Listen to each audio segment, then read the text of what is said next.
Hey, I'm Shay and welcome back to my channel. Welcome to a very cozy and very exciting video. This video is so exciting because we're going to do two of my favorite things. First, we are going to talk about books that I cannot wait to read. And second, we're going to try a new cozy hobby.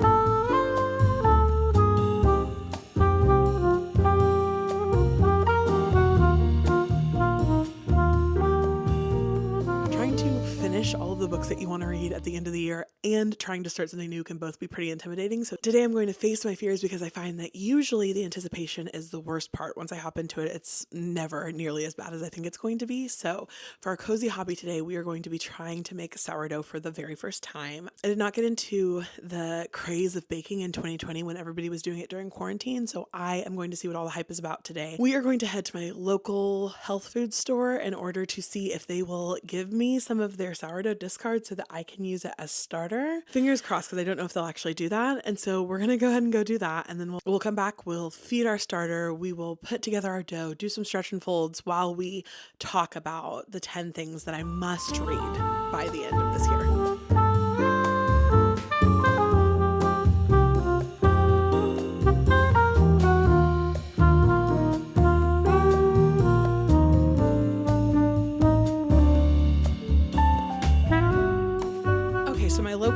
Health food store did have sourdough discard. It was free. I just went in and told them that I wanted some starter, and they gave me some of their discard so that I could have a starter.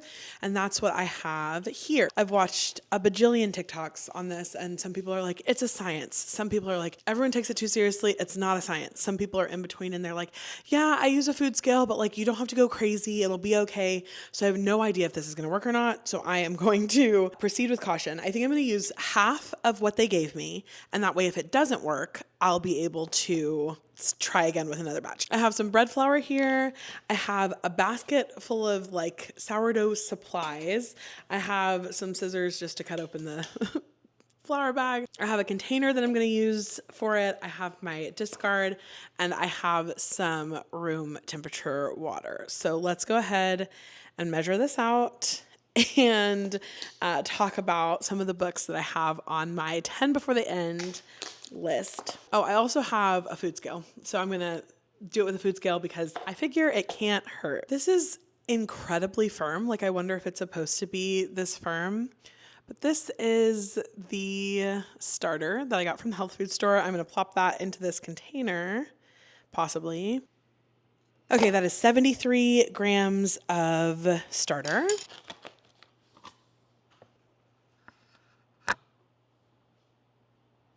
That is 73 grams of flour. And right on the money, that is 73 grams of room temperature water. So now I'm going to use my little sourdough stirring wooden stick. I don't know what this is called. And we are going to mix all of this together. The ball of starter that I put in there is like really firm, and so not super, but like enough that I want to make sure that I'm actually incorporating the flour and water into it, not just stirring around it. So I'm going to get some help. Hold on just a second. Okay, so LT is going to try and get that really well incorporated. And yeah, it's a little thick, so I'm wondering, part of me is like, should I add more water? Then the other part of me is like, no, keep it 1 to 1 to 1. Because that's what they said to do. Okay, while he does that, let's start to talk about my 10 before the end. So first on my list, he's making a face like, oh, you're just gonna leave me to stir? I am. I'm gonna leave him to stir. My first on my list for my 10 before the end is Brimstone by Callie Silver. If you have been here for even a couple of videos, this will come as no surprise to you. I absolutely loved Quicksilver, and Brimstone just came out this week, I think. And so I am so excited to get to it. I have heard that the third book in this series, whatever's coming after Brimstone, is her apology for the second. And so now I'm really nervous about what Brimstone is going to be like. But yeah, I loved Quicksilver, and I'm really excited to hop into Brimstone. Next on my list is Fake Skating by Lynn Painter. Again, if you've been here for a few videos, this will be no surprise to you. Lynn Painter is one of my favorite. She is probably my favorite YA romance author of all time. I also really like her adult romances. She's just silly and funny, and I feel like a breath of fresh air. They're pretty easy reads. They are pretty lighthearted. And so when I'm looking for something that is just a pick me up, I normally turn to Lynn Painter. I with all of these, we'll probably not know what they're about, but I am picking it up because of that author trust. I love most things I read by her, so I assume I'm going to love this too. Okay, LT thinks he has it incorporated. It looks pretty incorporated to me. So we are going to push it down on the sides so that we're able to see, and then add a rubber band to it so that we can see how much it rises. I think it is supposed to double within the next 4 to 6 hours. Okay, now that we've gotten that started and going, I'm gonna get cozy in my library and hang out and wait for that and talk to you guys some more about books. I have my little library blanket and I'm snuggled into my big chair, and we're just going to, chat about these books. So next on my list, the third on my list, is Son of the Morning by Akwege Emezi. I have heard so many good things about this. This is everywhere right now. It's all over my timeline. I know I told you guys I was not going to fall back into the TikTok trap, but maybe it got me with this one. I'm so excited to read this. I know very little about it. I think it's either romantasy or paranormal romance, but the cover is stunning, and so I'm really, really excited to pick this one up. And then we have Cursed Daughters by Onyenka Braithwaite. This is another one that I have seen all over the place. The cover of this, the colors on it are so beautiful. If you are one of those people that's like, don't buy a book by its cover, I might not be the person for you, because I sure will. I'll buy a book by its cover every time. This is another stunning cover. And I believe that there was like a book club, like maybe like a morning show or like NBC, or I don't know. I think somebody did a book club with this and it started to blow up then also, but I'm really excited to read this. She wrote My Sister the Serial Killer, I'm pretty sure, and LT read that a few years back for his Black History Month TBR that we talked about forever ago, years and years and years, and he really liked it. So I'm really excited to read this one. And then we have Our Vicious Oaths by Annie Davenport. As you know, I have been in a heavy, heavy, heavy romantasy, like period, a heavy romantasy phase. And then The Mating Game by Lana Ferguson. This, again, I feel like is like almost an inside joke on this channel at this point, that on my 30 books I wanted to read over the summer, I talked about a Lana Ferguson book and I thought it was a werewolf book and it was just about lawyers. And then now this one, I do believe is about werewolves. I have not looked at that anywhere. I didn't look that up. I didn't check that. So we could have another book about lawyers that's just called The Mating Game. But I think this is a Christmassy or end of the year, like wintry set werewolf romance. I will get back to you when I read it and let you know. And then we have Good Spirits by B.K. Borison. B.K. Borison is absolutely my favorite author for setting the mood of a season. I feel like if you read her Love Light Farms books or any other books by her, really, when like you can really like the setting is almost like a character in her books. And so anytime she releases a book that's about a specific time of year, I always want to pick up that book during that specific time of year. So this is something that she has released for like winter / the holiday season, and I definitely want to read it because I feel like it's going to immediately put me in like the mood of the winter holiday time. So I think probably very beginning of December, maybe end of November, I'm going to pick this one up. And then we have A Language of Dragons by S.F. Williamson. This is one that was on my radar. I had it on my list. I was going to get to it when I got to it. Another romantasy that I was like, oh, this looks interesting. And then Olivia, my best friend from Olivia Reads Latte, read it and was like, no, you have to pick this up right now. Like, it is time. You have got to pick this up right now. This is bumped way up on my radar, and I definitely will get to it before the end of the year because this is something that she thinks that I'm absolutely going to love. And there is the number one way I pick books is by someone who knows my reading taste telling me, I think you'll like this, because that is the most foolproof way for me to find books I love most of the time. So if one of you guys are like, oh, we have similar reading tastes, I think you'll love this, those end up being my 5-star reads. So if you have a suggestion for something you think I should read, please put it in the comments down below. And then we have The Last Wish of Bristol Keats by Mary E. Pearson. I did read the first one. I think it's called A Courting of Bristol Keats, maybe the first one last month. And I was like, man, I talked about this some in my wrap up that I posted recently, but I felt like I didn't love the way that the love interests were kind of able to bend the magic system in order to be able to better get to one another. But I did love all of the ingredients for the setup of this. And so I'm very interested to see if all that setup gives us some payoff in the second book. So I have to pick this up before the end of the year. It just came out. And so I am just so curious. I need to know before the end of the year how this ends up. I don't think it's a duology. I think it might be a series. So this might not give me the payoff I'm looking for. It might have middle book syndrome, but I'm hoping that it's good. I feel like the last one built us up so well for the next one to give us that like payoff that I'm looking for. And then last but not least on this list, I have I Medusa by Ayana Gray. I am so excited for this. I don't know what it is, but I have been into more of that kind of Greek retelling vibe lately, and I have not read the biggest ones of those. I feel like the biggest ones are like Circe and Song of Achilles and things like that, and I haven't read those.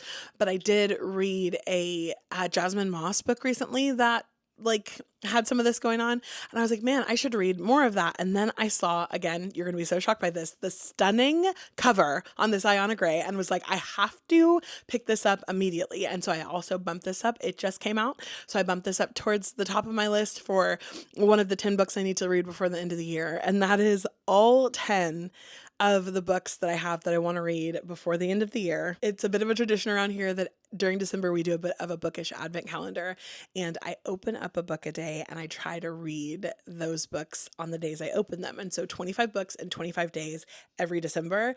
It is, I don't know that I've ever made it through. I think the most I've done is 19, but we every year endeavor again to try to read the 25 books in 25 days. So this is me telling you what I want to read at the end of the year, but it's also low-key a wish list to my husband for things that I would like to see in my bookish advent calendar for me to be able to read in December. So let me know what's on your list. What are your 10 before the end? What's even one book you want to read before the end of the year? I feel like 10 before the end is a pretty hefty goal at this late in the year, and my goal is like 25 by the end of the year, so that's gonna be pretty wild. But yeah, let me know down below what your 10 before the end are, and we're gonna go check on this sourdough in a little bit here and see if that comes together as well as this list has.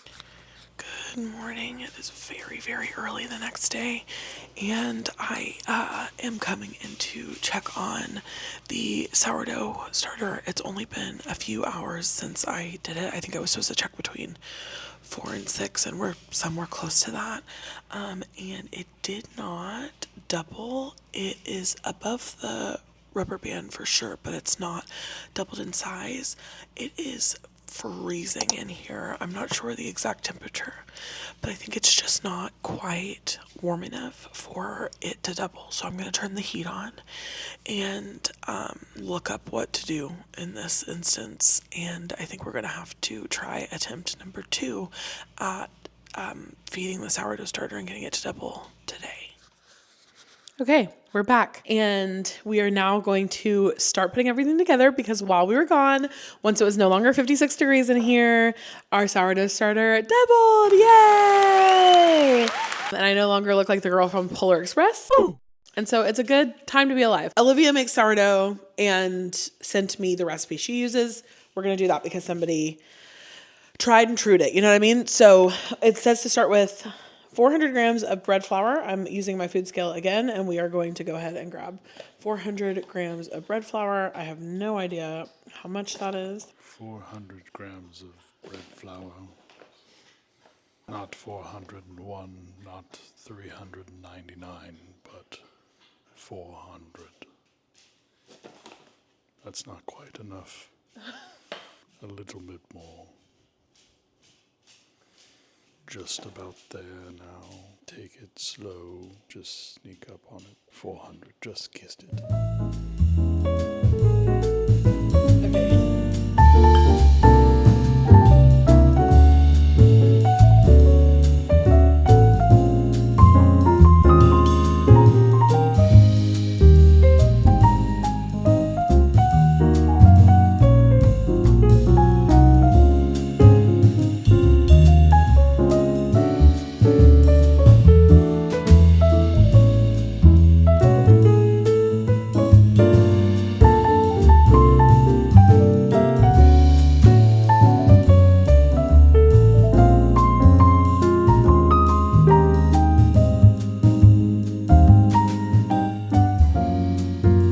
Okay.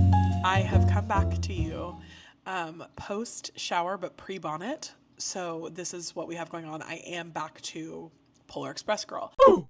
It is now time. We've done all of our stretch and folds. It's time to shape our loaf. This is what it's looking like in the bowl. This so far seems like I'm doing the right thing. Like I'm really proud of how far this has come. So let's shape this loaf. We're going to put it in the Banneton basket, put it in the fridge, let it bulk ferment overnight. Or is that what it's called? I don't know what the stage is called. Cold ferment? I don't know. we're going to let it do the thing that it does in the fridge overnight. And then tomorrow morning before work, we're going to bake this loaf.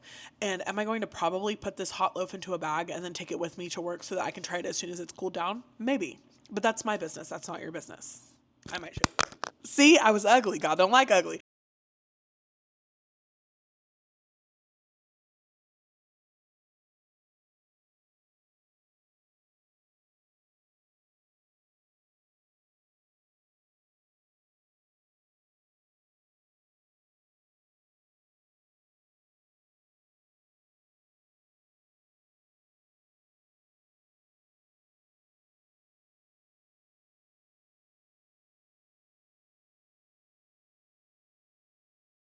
Good morning. It is the next day. I am half dressed. I've started putting makeup on. I have my little sweater on. We're in pajama pants and we are going to finish baking this bread. So I'm going to pull it out of the fridge from its cold ferment and we are going to score and put it into bake. I have preheated my Dutch oven at 500 for 30 minutes. Let's see how this goes.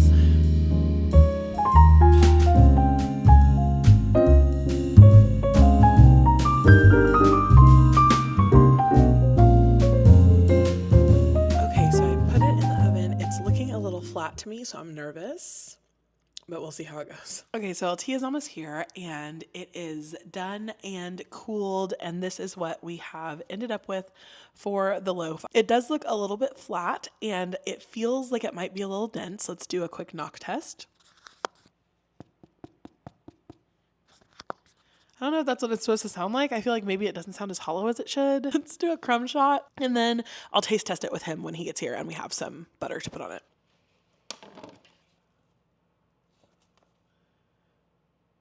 I don't know, y'all. I'm actually kind of impressed with that. It looks pretty good to me. So let's wait for LT to get here. We'll try it and wrap up this video. Thank you so much for trying a new hobby with me and listening to all the things I want to read before the end of the year. I'm happy with how this turned out. I don't know why. See, this is what I was saying at the beginning. You're always so scared to try something new and just jump in and whatever. But I truly feel like I now have discovered a nice, new, fun hobby, and I am feeling really hopeful about all the books I'll be able to get in before the end of the year. So sometimes you just gotta try it. So if there's something you've been putting off, you should try it today, right now. Get up, pause the video, go try it. I'm so glad I was so excited in the last clip because upon further inspection, I think this is undercooked, which is so sad because that means that I did it right, but then didn't let it bake for long enough. I'm looking at it and it does look a little dense, and I thought that it looked a little dense, but I was it turned out better than I expected. There's lots of air bubbles, all of those things. And then I was why is it so dark? It almost feels a little bit wet. It's undercooked. So we're still going to try it. I'm going to toast it first before we eat it. And I got so close. Look at the ear on it. I feel like the ear turned out so good. But yeah, I think we're undercooked. It's going to be okay. It's okay. Everyone, it's going to be fine. Okay, LT is home. I have toasted the bread. This is what we're looking like for a slice. I'm going to add some salted butter to it.